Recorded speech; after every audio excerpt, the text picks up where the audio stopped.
IFM News. IFM News. IFM News. Lokal. Impasingked ni Vice Mayor Napoleon Hernando iti iliti sa Nicolas, Ilocos Norte nga da iti inawed da agakat pakaseknan iti panaka-accredit dagiti pagpasyaran dagiti turista a parametlaing iti pagimbaganda basar kenkwana ket adan iti maikadwa na reading tinasao agakat. Well, may panggap ti tourism dati madama nga for second reading iti pinaka-accredit dagiti tourism establishments iti nga San Nicolas kapno napimpintas iti pinaka-urnos na gitoy Lawrence. So ano ti kumbaga na ipalaon pa dito ako bise? Well, masapol nga sakbay da nga ma-accredit masapol nga dati business permit da nga ma-issue iti local government unit iti San Nicolas. Nabayatan na ibatad ni Vice Mayor Hernando anariknada ti panagkapso ti turismo iti iliti sa Nicolas gapu iti mapaspasaran a krisis iti agdama. Well, maapektaran amin nga negosyo lalo dagiti agos-usar iti fuel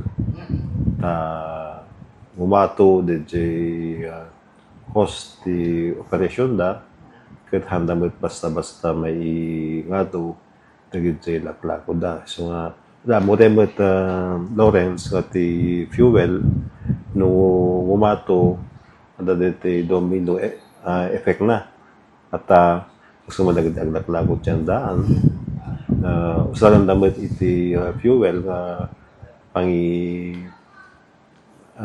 travel da kadagiti produce da products da iso nga amin nga mambalgat ket maapektaran diti pinaggato iti fuel.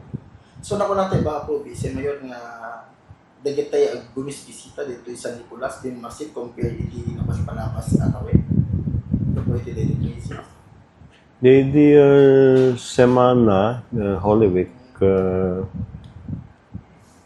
sigon iti pinag-subsubaybay iti numutubiyang ket bimasid dagiti luglugan nga makita tayo kadagiti simsimbaan kada dagiti dumapay nga tourism centers siguro kapo deti iti so deti di kangina iti gasolina ken diesel iso nga ado dagiti hanga na tuloy nga imay malbarang agsublinto manen ti dati wano saan maikatan bumababasit kapno pumintas matlaang wala agsubli iti tourism iti ili nga San Nicolas. Kabayatan na maipanamnama ang napipintas dagiti gakat kabobraen da para iti pagimbagan dagiti uwili iti iliti San Nicolas.